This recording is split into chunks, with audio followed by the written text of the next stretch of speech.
We are coming to you now with breaking news. Austin police just released more video in the investigation into the death of Anthoneil Williams II. Williams was shot and killed by Austin police last Friday. Police say Williams called 911 himself and reported seeing someone in a parking lot with a gun. When officers arrived, Williams was in a neighborhood park on Baden Lane. Police say officers gave Williams commands, but he reached for his waistband and then officers shot him. They found a water bottle in his waistband. Well, on Monday, Chief Lisa Davis said that she believes this was a case of suicide by police. Senior reporter Tony Plahetsky joining us now with this newly released video. But first, we do want to let you know that we will be freezing the video before that shooting happens in that clip. And Tony, along with this new video comes some new information. It does widen the timeline of everything that happened in the final moments of Anthoneil Williams II's life. What this video, according to police, establishes is that he actually entered that neighborhood park at 3:55 in the morning, some minutes after he called 911. And according to law enforcement, once he arrived at the park, he waited for Austin police to arrive at the scene. You can see now, if you look at your screen, at the right-hand side, you can see Anthoneil Williams II sitting on a concrete area there, waiting apparently for police to arrive. You see police officers, you could see them arriving a few moments ago. And then if we just watch this video, you can see that police then light the area of the playground. That is where Anthoneil Williams II was standing. You see approaching officers there, and that is when officers opened fire, as police have said, when Williams appeared to reach into his waistband, giving rise to their fear that he had a weapon. That's right. We watched in that video there that Williams was sitting on the concrete slab and then gets up and slowly walks to the center of the playground just moments before we see the officers arrive on scene.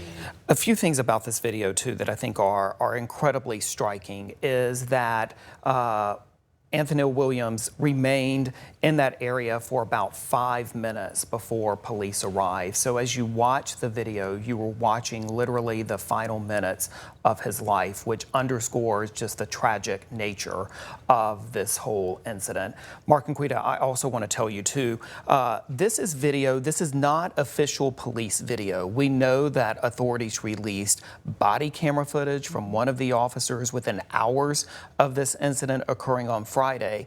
But law enforcement officials say that this video came to their attention because it was privately owned and that they were able to obtain the video on Tuesday, and they are releasing it to the public today. One of the main reasons is that some city council members, not all of them, but some of them have been briefed on the shooting today, with police providing additional information that they have obtained as part of this investigation.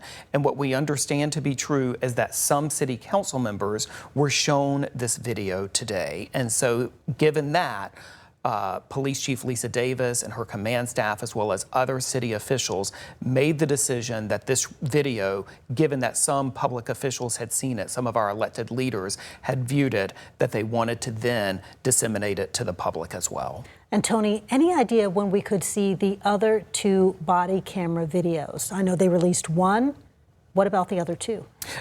We are still awaiting that information as well. But I think another concern that law enforcement had too is because this particular video was not theirs, that it could potentially leak out into the public in some other way. And so that is the other reason that I'm told that they wanted to go ahead and release it to the public this evening. I also do want to say this does come on a very interesting day in this tragic case, and that is, as we know, yesterday there was a relatively small but very vocal protest with those demonstrators storming into the Travis County District Attorney's office, calling for justice.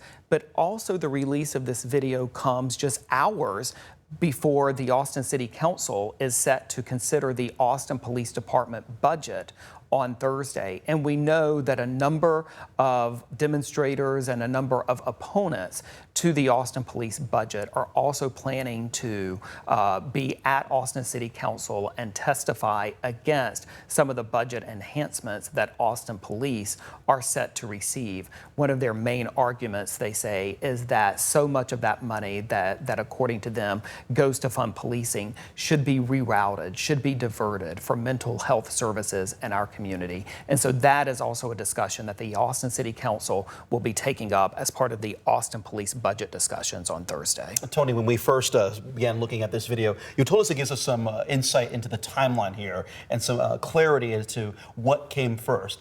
Take us through that. We know about when the 911 call came in, and now we know when we see him at the park.